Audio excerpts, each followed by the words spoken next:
Anim na uri ng customer. Una, the rich.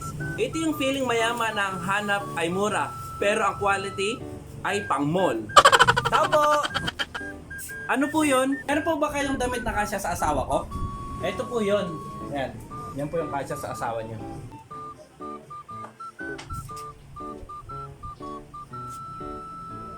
May mas mura pa po ba dito? Hanap ko kasi oxygen eh. Oxygen po ba hanap nyo? Ay wala po kasi kami nun eh. Sa mall lang po meron. At kung 180 lang po, wala pong 180 na na oxygen. Wala pong murang oxygen. Pangalawa, ito yung mga customer ng hanap ng mga wala. Tao po! Wala po ba kayong mga t-shirt? Wala po ba kayong kulay blue? Wala po ba kayong kulay white? Wala po ba kayong kulay gray? Wala po ba kayong makeup? Pangatlo, ito naman yung mga customer na hindi makapagdesisyon kung ano ba talaga ang gusto nila. Tao po! Wala po ba kayong mas mahaba dito? Ay, yung maikli na lang pala. May mas fit pa ba sa akin dito? Ay, hindi pala kasya sa akin. Pang-apat, ito naman yung mga customer na kuha ng mga gusto nila pero utang naman. Hello kuya?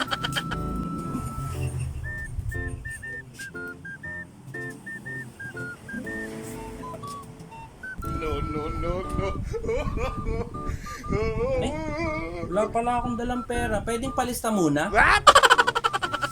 Panglima, the wrecker. Ito naman yung mga customer na tanong ng mga presyo at guguluhin ng paninda pero hindi naman bibili. Opo!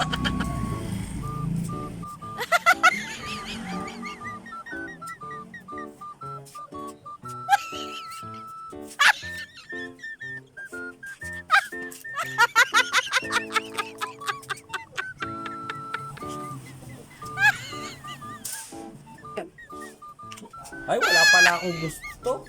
Kaalis na nga. Pang-anim, the marites. Ito naman yung mga customer na papasok na lang sa tindahan mo, mangangamusta at magmamarites na siya. Kumusta ka na kuya? Eh, alam mo ba kuya, si Isabel, may asawa ng iba. Nakita doon, sa may kanto. Alam mo naman ba si Alberto?